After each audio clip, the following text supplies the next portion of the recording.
Well, that's a good transition to talk about your experience serving on the Ohio State School Board. So let's launch into that. How did you get on the Ohio State School Board, and why did you decide to do it? Well, I decided to do it because I wanted to. I felt that I could possibly make a difference in lives of children with education. Mhm. And in 2005, my husband asked me if I could join him in his business. I'd stop teaching and join him with his business, which I did. Our youngest son had just graduated from high school, and I said, okay, that we'll do that. So I stayed involved with substitute teaching, and then in 2010, I saw in our county chairman had put out that the gentleman who had served the past 8 years on the State Board of Education, who represented Hamilton and Warren County, District 4, was term limited, and would someone like to step up and run for the position? It was an elected position. Mhm. So I spoke to my husband and I said, I think maybe I would like to do this. It's only 2 days a month. This could be something that would be really cool. I had never run for office or anything. So he said, okay, that sounds great. And let's do that. So I pulled the petitions, got my signatures, got on the ballot. I had 4 opponents who were on my side of the aisle and one who was not. It was, you can't have an R or a D next to your name. You are nonpartisan.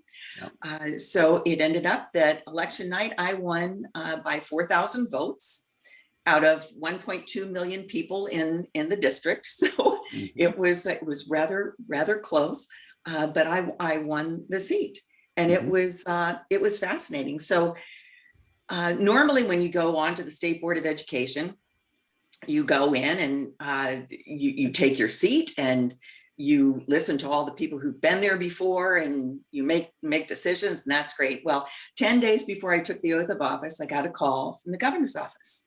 Mm-hmm. The governor wants you to run for president of the State Board of Education. And I was just shocked. And I said, so I just got elected.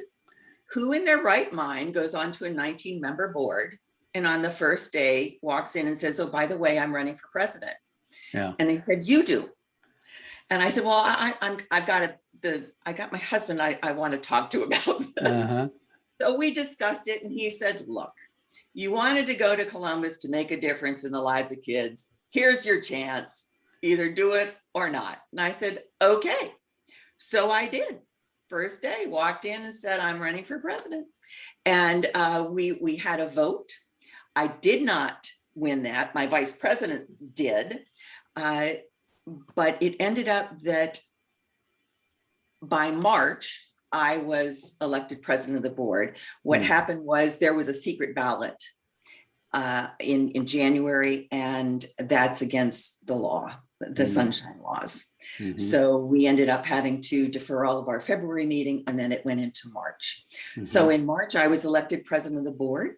The board is not, as I said, it's a 19-member board. There are 11 elected members and 8 appointed members, and they're appointed by the governor. We're not a part of the executive branch. We're not a part of the legislature. We have a constitutional mandate that tells us we are in charge of education policy. And our other mandate is that we hire this superintendent of public instruction. Okay. So that's it. So okay. I spent 4 years on the State Board of Education. In 2013, I was reelected as president of the board unanimously. So we ended up being able to work together.